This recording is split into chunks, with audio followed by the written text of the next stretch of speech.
program is brought to you by Newsworks in cooperation with the City of Eau Claire. This program is simulcast. Okay, it's 7:30 and I'll call the meeting to order. The first order of business is to welcome Catherine Emanuel to our group, and welcome. You'll find this very informative group and a lot of fun. And our new Community Development Director, Scott Allen, is in the audience. Scott, where are you? Where'd he go? Well, he was in the audience, and when he comes back, we'll definitely say hello. The first order of business then is minutes from the meeting of February 21st, 2018. They were in your packet. So I've got a motion to approve the minutes as presented. Can I get a second? Second. Approved and seconded, or I'll be okay. A motion to approve, and it's been seconded. All in favor? Aye. Opposed, same sign. Minutes are approved. Financial statement?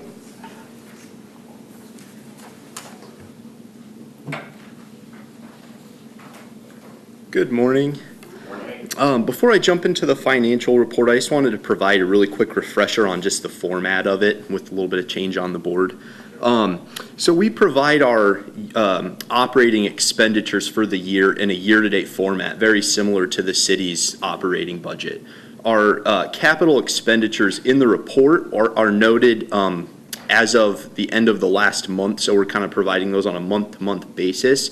However, the third page of the financial report does show you the life-to-date expenses in each of our capital programs. So just a little bit of a note on formatting. As of April 30th, our fiscal year 2018 operating expenditures total $840.30. This is due to utility and recording costs. There were no new capital expenditures in the month of April. However, we did commit to a purchase order totaling $3,150. These are for contracting costs associated with land purchase planning in the Cannery District. So I will take any questions. Any questions? Can I get a motion to approve as presented? Second? Okay, it's been moved and seconded to approve the financial report as presented.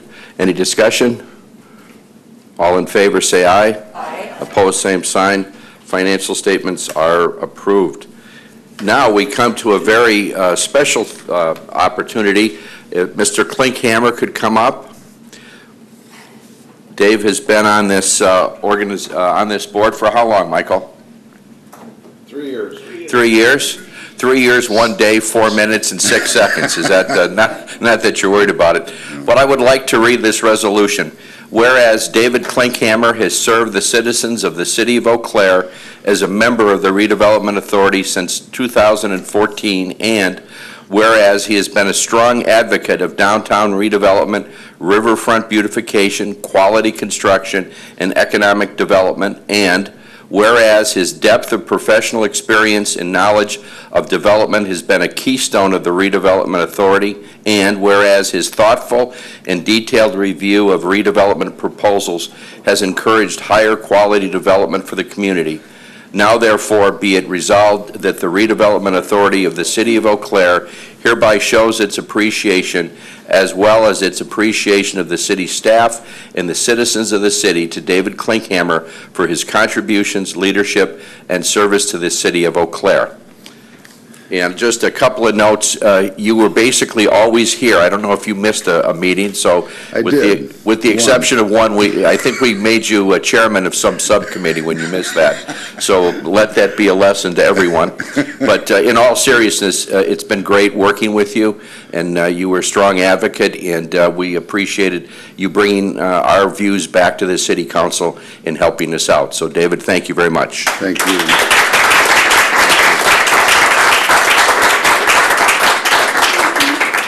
If you'd like to say a few words, please. It's been said many ways and for a long time that we honor ourselves and each other by the service that we provide, and I want to thank each of you for all of your service to our community.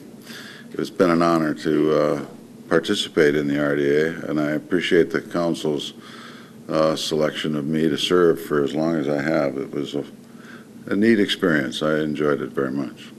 I wish Ms. Emanuel very much good success on it. I hope you enjoy it. Thank you all very much.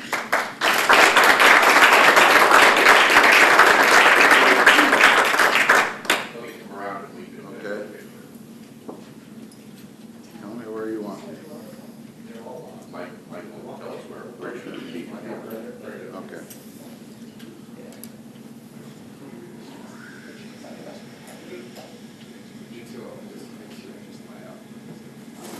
Okay. Thank you for all your time. Thank you.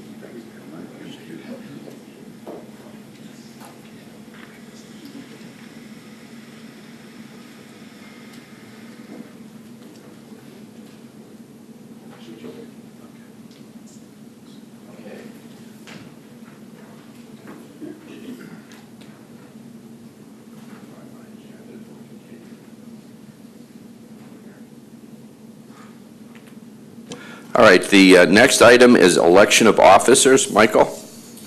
You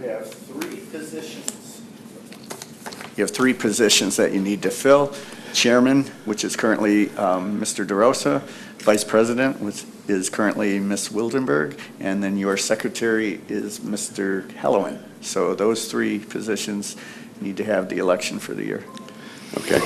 Can I get any nominations for those positions?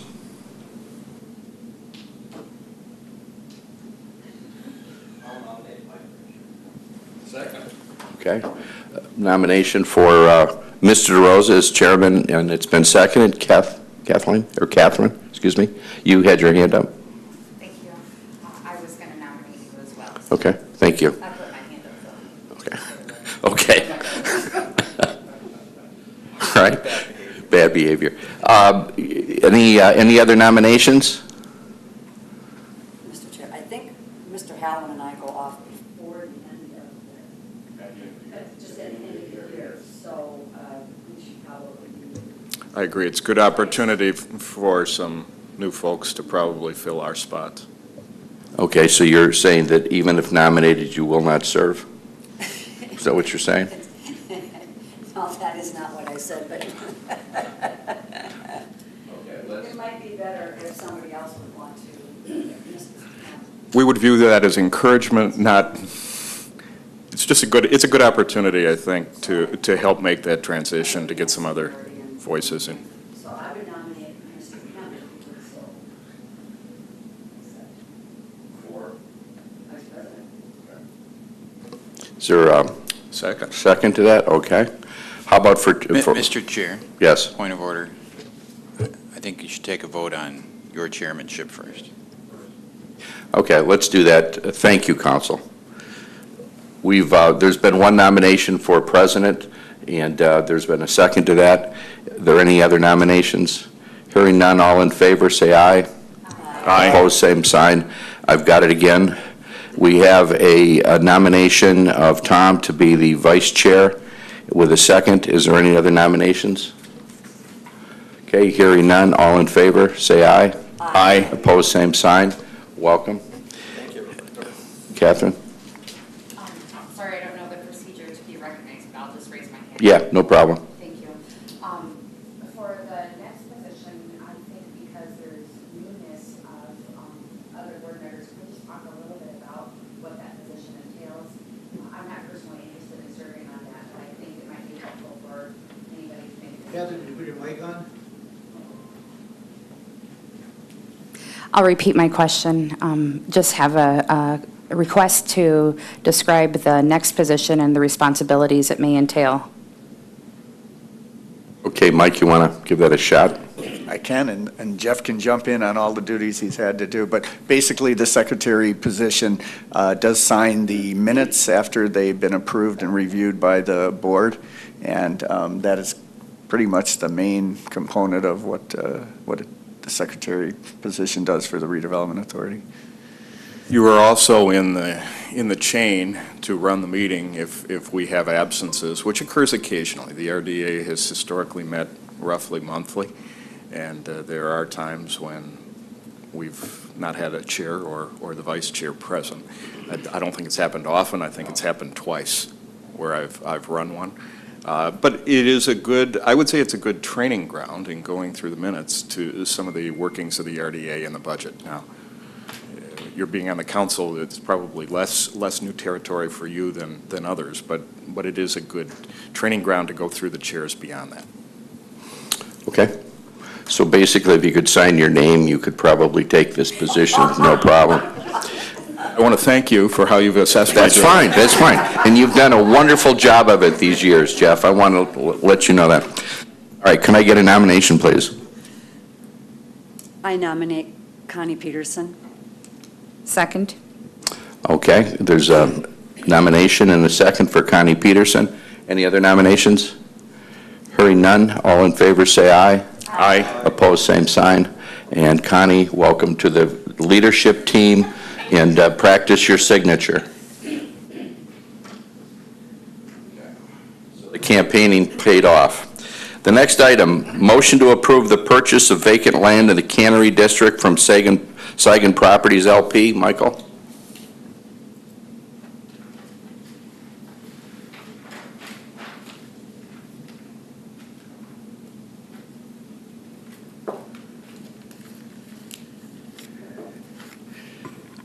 So as we described to you at the previous meeting, we were working on purchases for 2018, and we got the appraisals and have been in negotiations with Mr.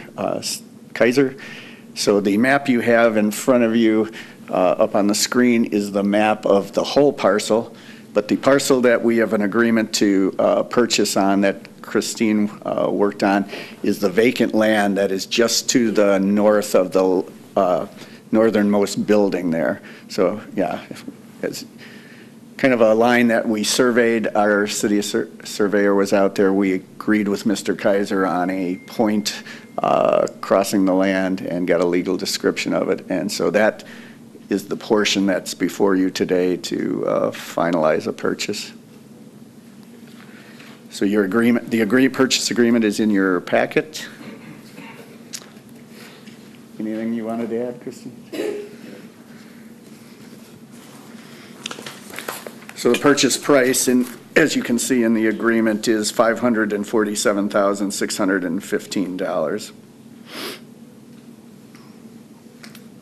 Any questions? Again, For the benefit of everyone here, could you explain where the money would come? So that comes out of the, last year, council voted to put in over $1 million into the CIP and to give it to the RDA for the purchases of property in the Cannery District. And so it comes out of that appropriation. Mike, you might also mention just the process that happens for one of these. There are appraisals and relocation to the extent that's appropriate. You might go through a little of that again just for Yeah, some of our new folks. so by state statute, if there are buildings involved and people that need to be relocated either on a residential basis or on a commercial basis, there is a process that we go through our finance department in meeting all those obligations. In this case, it's just vacant land, so we won't have to deal with it at this point. But eventually, when there's 3 other buildings that Mr. Kaiser owns, that will be a component of it. And when we budget for it and we look for funding, we are taking those projections of what it may cost for the relocation and finding other suitable locations for the people that might be displaced. So we work closely either through our department or we hire a consultant to work through the process, find those suitable places for the businesses or people to move, and then pay the appropriate amounts that they are eligible for by state statute. Any other further questions? Can I get a motion to approve the purchase? Motion to approve. Second. Second. Okay, it's been moved and seconded to approve the purchase of the vacant land in the Cannery District from Saigon Properties. Any further discussion? Okay, hearing none, all in favor say aye. Aye. Opposed, same sign. It's approved, Michael. The next item is motion to grant Wired Properties a 90-day exclusive right to reach a purchase and development agreement for land on First Street in the Cannery Redevelopment District. So we have with us today Chris Steinhoffel from Wired Properties, and he's prepared to make a presentation which is similar to what was in your packet.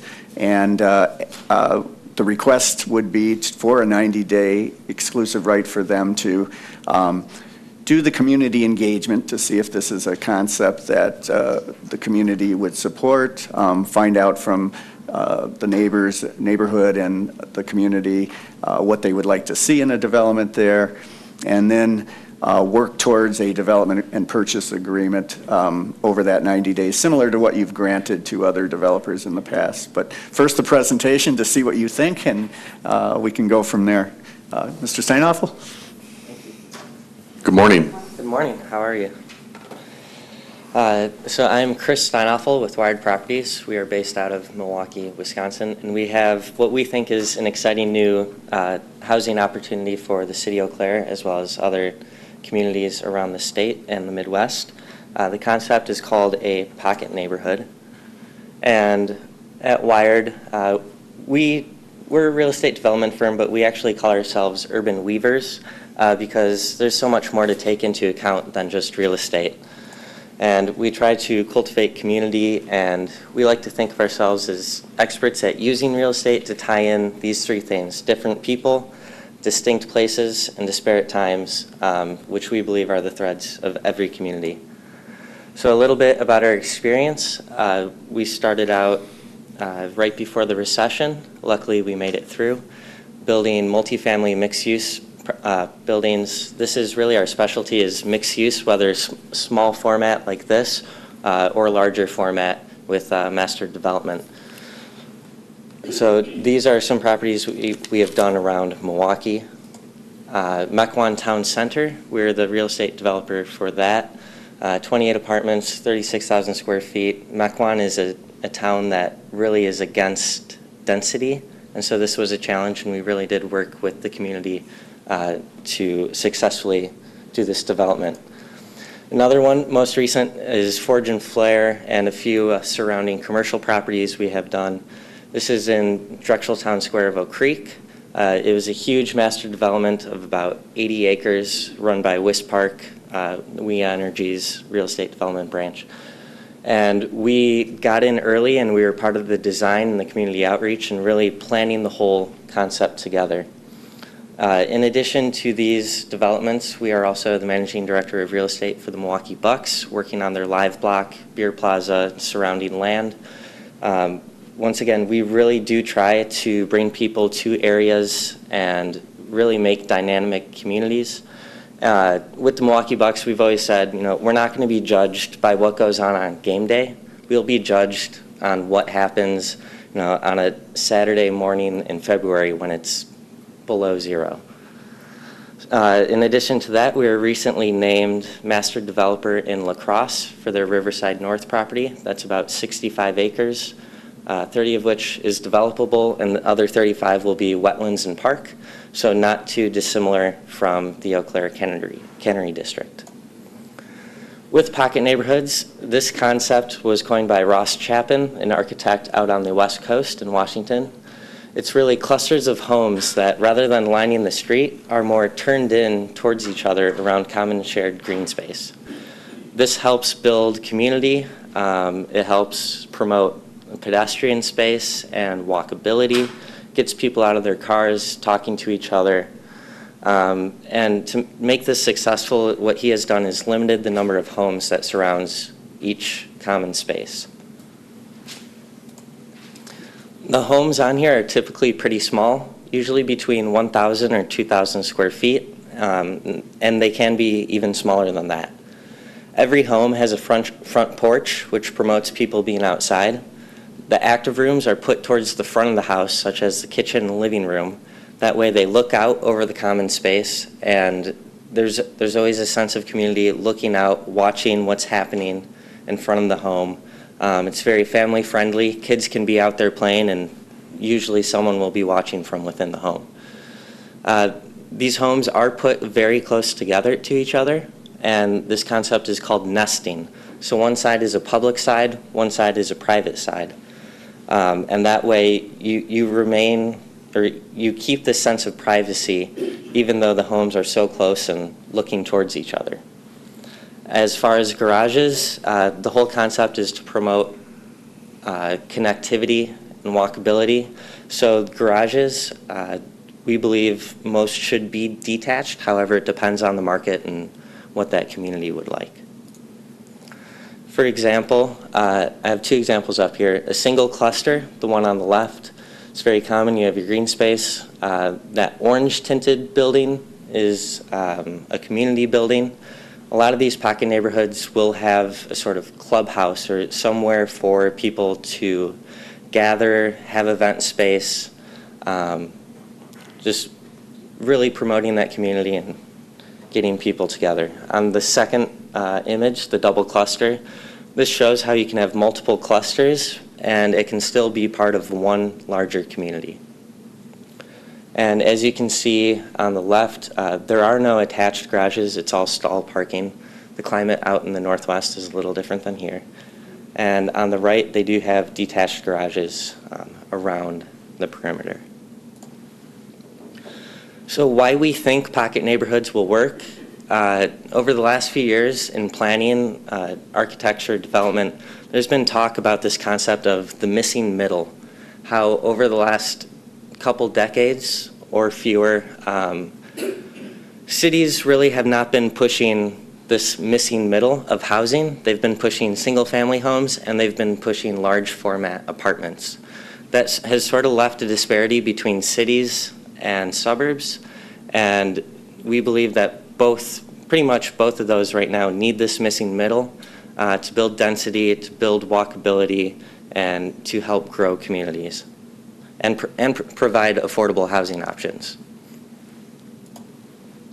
So the site we're looking at in the Cannery District is on the screen. It's roughly 2 acres, and with 2 acres, I drew this next one up myself. Preliminarily looking at about 15 units in a clubhouse, potentially a little dog park, and the homes in red have the attached garage, the homes in blue have the detached. There are different ways we could figure this out, but the homes on the right we did align so that they are facing the park, believing that the park will be a great feature to this neighborhood. And right now we have about 8 units an acre. This could potentially go up. Here's our typical unit. On what I was working on, we were looking at between 1,100 and 1,900 square feet per home.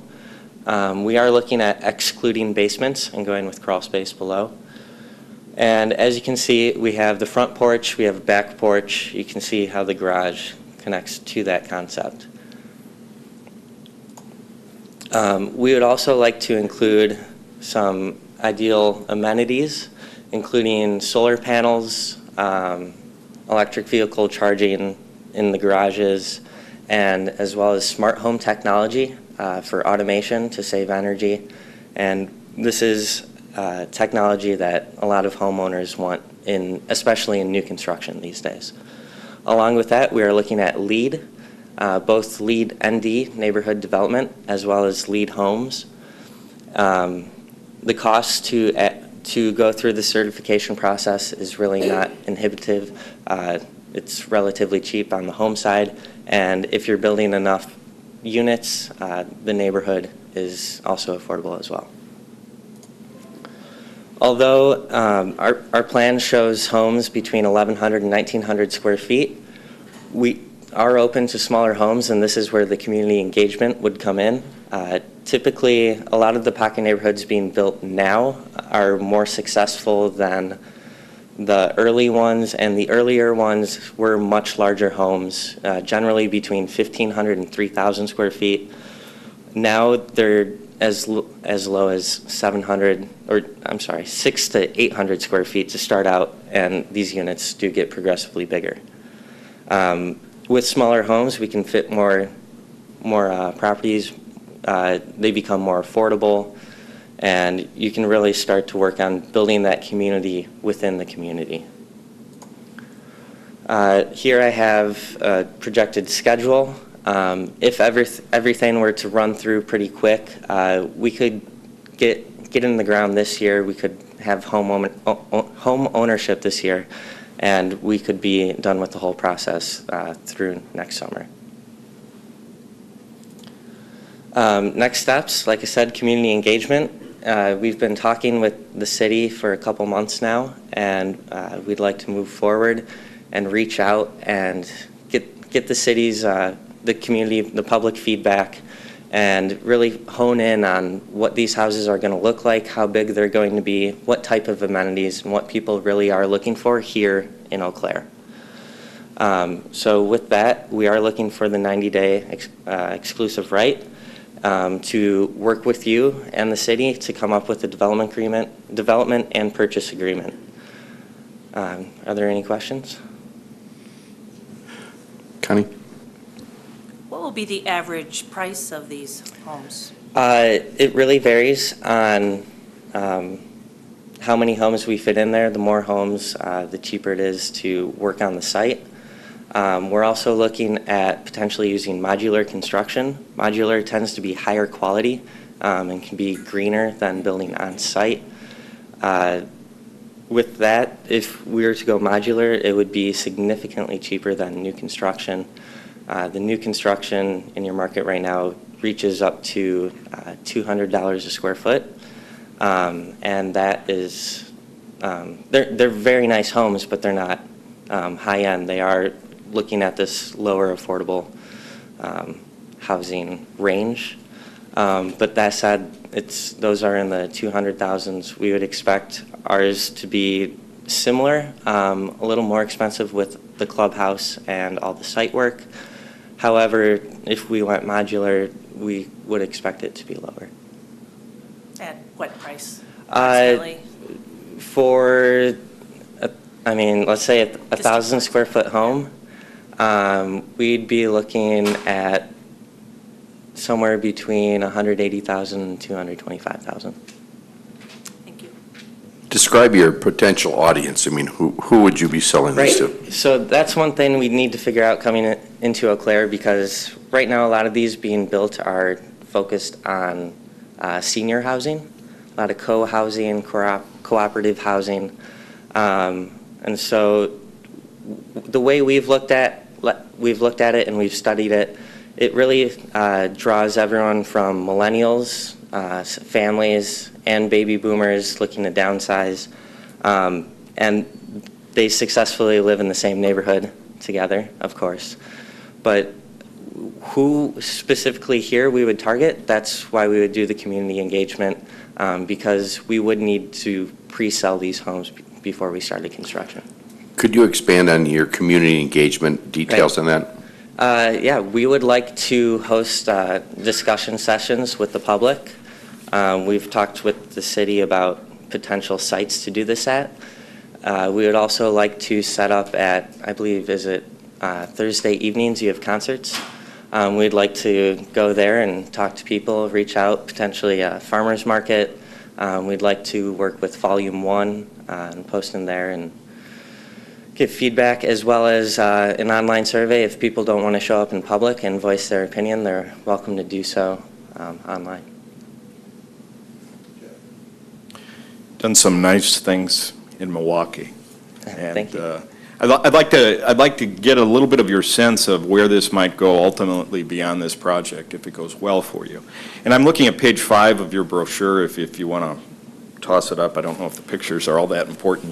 You'll certainly be able to follow along. To me, knowing many of these buildings, Brookfield, certainly Mequon, some of those are not good examples for the neighborhood you're going to be developing here. Very different for obvious reasons. Sherwood, however, is a pretty good example where you may have started. Did you start? More urban. That's where, yes, those were the first developments. Okay, so not too far from UWM. Where are you? About Oakland, or where were you? Yeah, those are on Oakland, I believe. Okay, I thought so. 4600 North Oakland. My son used to live about 2 blocks south of you. Okay. All right, so Shorewood to me is a good example of the neighborhood you might find. A little more eclectic, not too far from a campus, You don't have the high end that you would get as you go north toward Whitefish Bay or over toward the lake. So with that, and looking at this site, which I think are pretty similar, could you imagine that pocket neighborhood concept for the houses working as you moved into parts of Shorewood? Have you done it? Definitely. We're actually looking at a parcel right now in Whitefish Bay, so the next community north. Oh, yeah, my parents live there. So. Yes. Okay, so, but you think you could make it work there? We do. These neighborhoods out in the northwest, these small homes go for somewhere in the 300,000s to 600,000. A little different price point, though, in Milwaukee. The land is much more expensive out there as well. Okay, so knowing what you did in Shorewood as you moved toward the bigger streets, the larger thoroughfares, and then you back off in the density, I assume, for what you're talking about here. I don't know if we can get a map of the entire area up, Mike? Of the redevelopment district? Yeah. Yeah, we have one. One reason we're looking at this site rather than sites towards the south is because we believe those sites towards downtown should be higher density. Correct. Yes. Correct. So where I am headed, if you can make this work, what is your vision for the rest of it? Both how these pocket neighborhood might interact with the rest of the site. Would you see more density in the rest of the site? Do you think those uses are compatible? And then would you have an interest in some of that? We definitely think this is compatible, and we see this as branching, your typical single-family homes into that higher density. Okay. And so this will be higher density than a typical single-family block. But that's the reason for it. You're trying to transition to more density still that you'd think would come in the rest of the district? More density that doesn't feel as dense, right? It's still single-family homes. There's a lot of open space. You're really building a single-family home that's about the size of an apartment, it sounds like. At 800 square feet, 700 square feet, those first price points are an apartment. Right. Okay. Yes. Yes, very similar. But for here, we are looking up to 1,900 square feet, and we would go higher if. But it's a transition for, is this families typically, or who's your audience here? You said empty nesters have been done in a lot of places in the country, but that didn't sound like where you're headed. Not necessarily empty nesters, they're actually senior communities. Yeah. But yes, so here, we would try to attract students, people right out of school, young families. I was going to say, is it young families? People who are coming out of an apartment but need a little more space or a little more? And that's where that missing middle fits in, and that's why a lot of cities are seeing, they're starting to see an exodus of millennials out to the suburbs, is because these housing options don't necessarily exist well within cities, where they're a little more dense, they have that community that they had before in their condo or their apartment, and it bridges that gap between suburb, city. And here that term has different meanings, obviously, Correct, than down yes. where you're used to. Yeah. But it sounds like you're not trying to build a right. 2,000 square foot home. You're trying to get into a smaller footprint, either for smaller families or new families. That is the trend nationally, Okay. and in the state, is people are buying smaller homes. And one reason for that is affordability. There's just a housing shortage, and prices are going up, and they can't afford those larger homes. But people are also just recognizing they don't need the space, and as communities move into this live, work, play community, rather than just a residential community, or you have your CBD, et cetera, I've pretty much, these urban communities are trying to blend where you live, where you work, where you play, and we believe this would fit in very well with the play part already there for us with the Cannery District. You would view the park as critical, I assume? Because without that open space, you're building at a high level of density. You're really... Right. And we do typically look for certain amenities in locations where we would like to put this. We spoke with many municipalities as we went around with this concept, and Eau Claire had the best site for it, and the planning loved the idea and was most open to it. And so we went with it, but yes, we do see that park is critical. Usually we'd want to be near a commercial corridor or shopping nodes, parks, trails. We have the High Bridge right here. Proximity to that downtown without being in downtown. Right.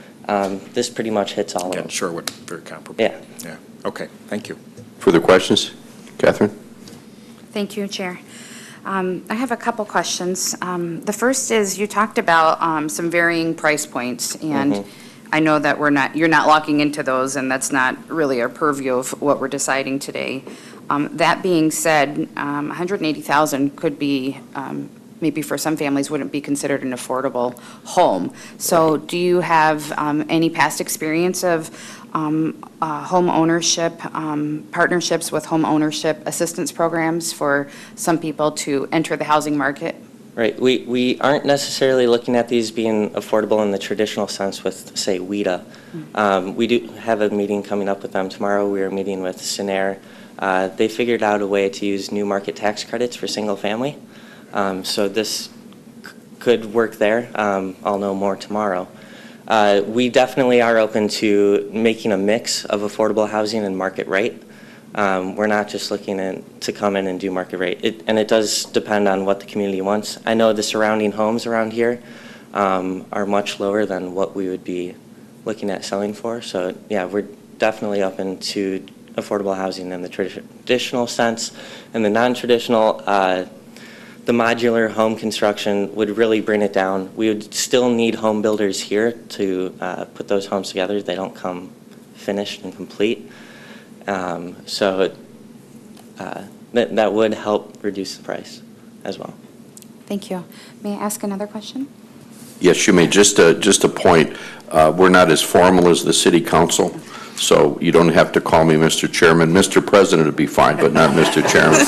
So you could go one after another, and if I think you're taking too long, I'll yell at you. Thank you, Mr. President. All right.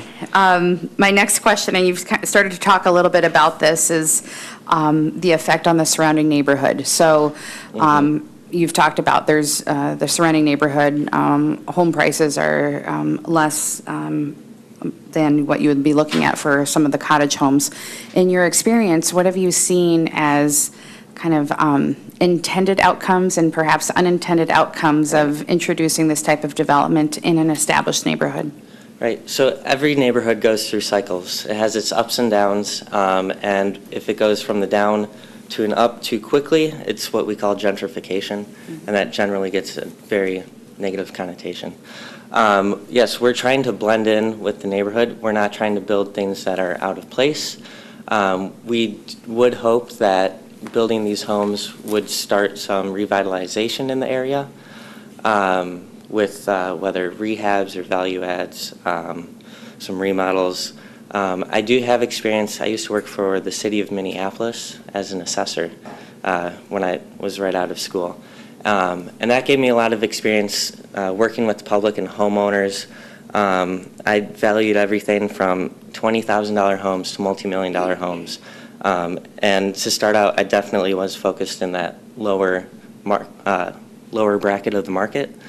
So I know what struggles people go through there, and what can happen when their property taxes start to go up and their valuations. So we are very mindful of that. As far as intended and unintended consequences, we can just look out to other developments and see how those went and try not to repeat their mistakes. But with our development firm being focused on larger scale mixed use, we don't have any personal experience with that. Thank you. Yep. Further questions? Yeah, you mentioned WIDA and new market tax credits. If you could get them to apply it to a project like this, can you explain a little bit what that might do in terms of the affordability piece? The new market tax credits would allow us to basically discount our prices that we offer to the market. So our market rate homes would be cheaper than, say market rate. And then with WIDA, the affordable homes, we would have to offer them at a certain price point so that people are able to afford them. I know I've looked online, and I know there are some Section 42 and 48 in this neighborhood. We are not trying to displace them. Okay, further questions? Todd? Mike, I assume there's a 90-day agreement, there's nobody else sort of angling for this position? Not at this time, no. Okay, thanks. Okay, thanks very much. Yeah, thank you. All right, let's take a look. If there were no other questions or anything to Michael, we're looking for a motion to grant the Wired Properties an exclusive 90-day right to reach a purchasing agreement with us. Can I get a motion? So moved. Second? Okay, moved and seconded. Any further discussion? Hearing none, all in favor say aye. Aye. Opposed, same sign. Motion carried. 30-day or 90-day exclusive. Next item is request to put a sculpture tour sculpture on the Liner site, North Barstow Redevelopment District. Michael, is that the dinosaur we saw? Yes, it might have been worded asking your forgiveness for already putting one on there. But Julie is here from Sculpture Tour to tell you more and to ask for that permission. Better to ask forgiveness than permission, Julie? I've heard you say that before, Mr. President. I did not realize that this group existed, so I apologize that we did not come to you for permission to put our dinosaur on your lot. Do you have a picture? I'll let you show it, I guess. I was Okay. hoping we could put it on the screen. Okay, can we just pass it around maybe? They have it in their bag. They have it. Oh, okay. I was just doing it for the audience. Oh, okay. But Ray can get us to that point. So Okay, go ahead and thank you. talk and we'll slip this in. Anyway, there it is. Sort of. The lot just kind of begged to have something there. Our dinosaur was delivered a couple of weeks early. We carry liability insurance on it. We carry insurance on the piece itself. We can move it within a 10-day window if the lot is sold and needs to be vacated. And actually, in the future, I wanted to put another sculpture there, and Leah wouldn't let me. Once I knew that we didn't have permission, she said it wouldn't be a good idea. But there's a big red sculpture downtown that that I had wanted to put on the other end of it. So basically, we can move it if you need us to. We would need to get the artist back from Hastings because it's a taller piece. We need to use a lower trailer to move it to make sure we don't hit any wires as we're going down the street. But not only leaving the dinosaur there, I'd like to ask is if we could next year use that lot as well if it's open. Obviously, if it's sold, we can vacate. So I don't know if it's appropriate to ask two questions in one like that. It's appropriate. We'll ask our counsel, any problems as far as liability for the RDA? Well, there certainly could be, but there's ways to get around that. The city grants an encroachment agreement, so many of these are in the right-of-way. Probably this one, you want it to be in a place like this just because this one might have been a little bit too big for some of the right-of-way or sidewalk locations. Yes. But that encroachment agreement comes with certain terms, and it includes insurance and the ability, whether it's the city or in this instance the RDA, to order it off if need be in 10 days. And so we could easily put together a similar agreement and allow one or two and do it for multi-years as you wish. Okay, that's fine. Any questions or comments? Catherine? Thank you. This is probably a procedural question I have. What would be the motion, or is there a motion needed for this? I see in the packet it just says to request a sculpture tour to put the sculpture on the site. So can you talk to me about the process and then if we need to set 2 years into that? Good question, Steve. Yeah, I think just a motion authorizing and directing staff to work with the sculpture tour and then setting forth some of those key terms. So do you want it to be multi-year and so up to how many years and up to how many sculptures? And then we'll assume it includes insurance and a right, to remove on that 10-day notice period. Yeah. For the benefit of the new members and maybe a refresher for the rest of us, this property could be developed and the intent is to develop as a retail, commercial space. Correct. This is what we refer to as the liner site, so it's in front of the city's new ramp. And as you can see behind the statue, we had left that a blank wall because we thought there would be development in front of it, and potentially the development could even link to the ramp. So it is for sale. We would like to find somebody to build a 3 or 4 story building in front of it. So having that ability to remove the statue if someone should step forward, I think would be key to the agreement. So a dinosaur isn't a killer for that deal? We're not taking it as a symbol of death, no. Okay, I very think, in good. fact, it could take a real bite out of the amount of property we have to sell. I think it draws attention to the property. You know, there's kind of a gap in the sculpture tour on that block, so I think it helps with the continuity of the tour.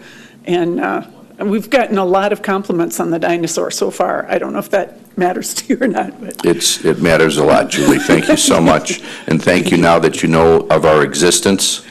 Okay, we do exist, we're not dinosaurs. Can we have a motion to approve this? I don't think anybody's made a motion yet. Well, no, I'm asking. Well, I was just going to say, do we need a motion or just direction for you to go back and prepare something, Steve, and bring it back for approval so we can put it on the agenda as such? Is that the right course here? Just give you some direction. Your preference. So if you want to see it again. What would you prefer us to do here? Because we have the model well in place in terms of an encroachment, I'm comfortable with you authorizing staff to draft it and the chair to execute it. But I'm certainly defer to your choice. So if you'd like to see it back, I mean, that would be more typical. But again, since we've done these, it's going to be a pretty formed thing. Thank you. I would really be interested in us giving some type of direction to staff so it doesn't necessarily have to come back, being that it's already there. And it just seems like if we even want to do it for this year to authorize it and then to bring something back for next year. And then some other things I think would be of interest are to, and again, somebody can tell me this is not in the purview of the RDA, is to perhaps just communicate with the RDA and the city before placing any additional sculptures. So I guess clarifying, can more than one be there during a calendar year? And what I'm thinking about is in the event that we could put an amenity there, short-term amenity like an ice skating rink was talked about last year, just to make sure that's not impeding in something like that. Mike? Dale? So I would agree with that, and to that end, because, you know, summer's short, the season for this, it's already there, you know, and to the extent that the standard easement has a hold harmless and insurance, I mean, the sooner we get that executed, you know, the better. So I would make a motion that that the RDA authorize staff to enter into a standard encroachment agreement with the sculpture tour for the dinosaur for the 2018 season. Second. Okay, further discussion? Yeah, one point of discussion. Steve? I would suggest that some of the things Catherine mentioned ought to be addressed in the agreement, Steve. The ability to put additional sculptures during the period, and I would suggest it should be a 1-year duration so it comes back to the RDA so that you can talk about it.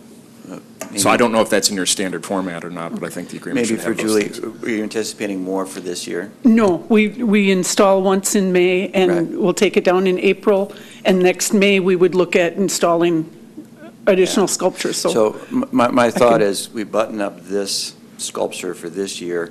Sculpture, you know, Julie knows where we are now, who we are, and to the extent that there's planning for next year, I mean, she comes to the staff, you know, earlier, and we talk, and these all go as one big bunch to the council, and we would just Yeah, in include that February, discussion we next choose year our for if they sculptures. want to do more, or, you know, different placement and that sort of thing. So we would just have an ongoing dialogue with her to figure out what we do in 19 then.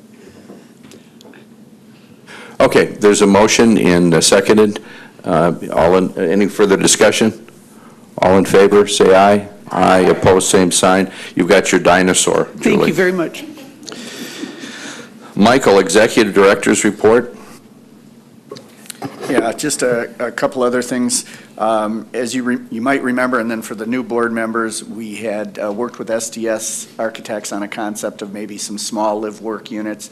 That's still out there, still on hold. I still continue to talk to potential users of those space, and I think I'm up to 4 that seem very interested. Also, we had received a proposal from, discussion proposal from Commonweal for Block 7, so that we're still working with them on that to see if we can get it to the point that it would come forward to you. I'm also working with another developer that is looking at a whole block proposal for Block 7 also, and should have something, maybe in the next month or 2 for that consideration. So there's a lot of activity. Got a couple calls off at the sign that's right in front of there, so it seems to be picking up, and hopefully there'll be some choices that you'll be able to make in the near future. In the Cannery District, continue to work with a recreational user that is also finishing up architectural plans and putting the pricing out, so may have something for you soon on that. And then the WIDA program that Chris was talking about, their next workforce housing applications are due in December, so we're starting to get developers that are looking for sites in the community for that, including in some of your districts, so that's picking up. Economic Summit, Mr. Kemp, did you want to summarize, or do you want me to? Or? Sure, go ahead. Go ahead, okay. So we held Economic Summit Part 2, and Jeff was there too. Mr. Kemp was our representative of our RDA, and Jeff was representing Gateway. But we had a good discussion, a day-long event. A lot of things that needed to be said came out of that. They entrusted, I think, 6 or 7 individuals representing the 6 or 7 organizations that were there to meet and try and come up with some a reasonable way of going forward with economic development. At this time, that group has not met, but I would envision it'll be soon.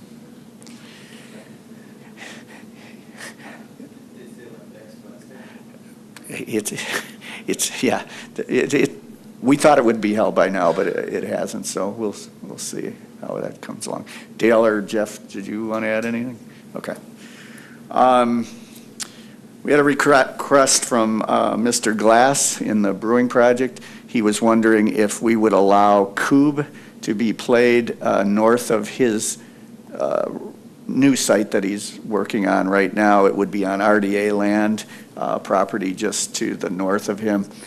He would maintain it and cut the grass to allow Coob to be played. So wanted to see if you have any appetite for that.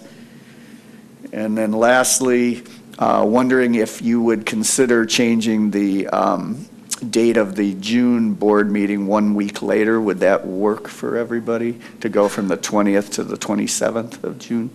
Mike, on the Coob thing, because I know that we are the capital of the world on that sport, by the way. We just came from a sports commission meeting yesterday, so I learned that. When would he want to start doing that? Give me some timing on it. I think as soon as possible. Really? Yes. Really? Okay. Tom?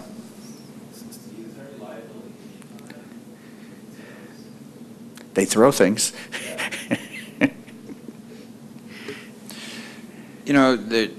There is. I mean, there always is some when individuals are on the property and just sort of use of property. It's, I guess, not too dissimilar to the dinosaur, art sculpture issue you just heard of.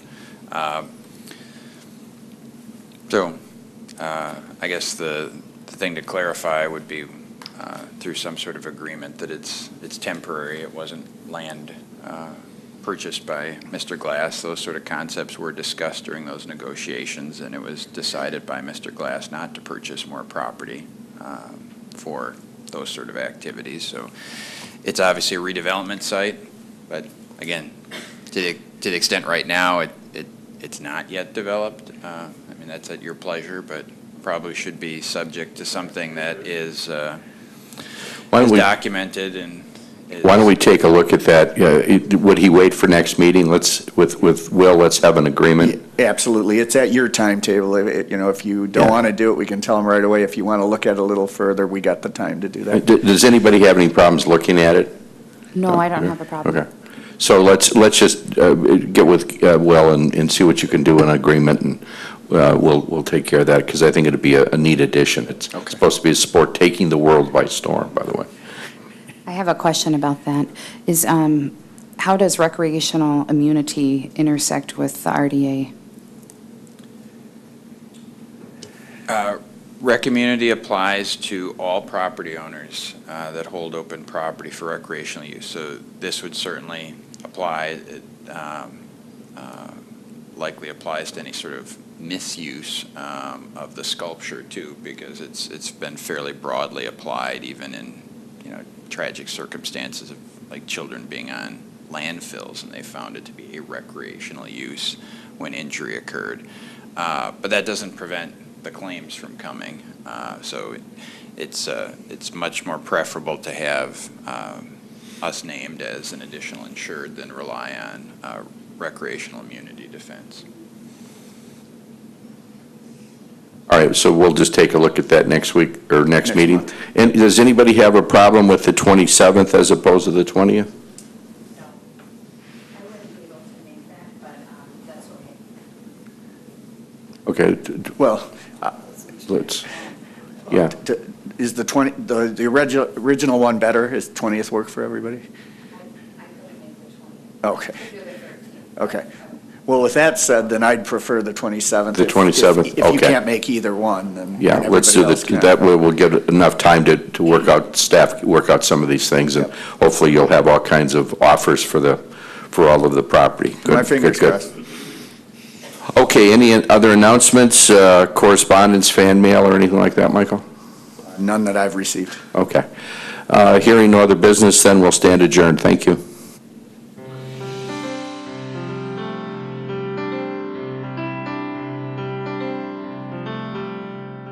This program was brought to you by a cooperation between Newsworks and the City of Eau Claire. A transcript of this meeting is available for the hearing impaired. It will be available within 7 days of this telecast. Call 715-839-4912 or TDD 715-839-1689. Or write Eau Claire City Clerk, P.O. Box 5148, Eau Claire, Wisconsin 54702-5148. Newsworks is made possible by continuing community support.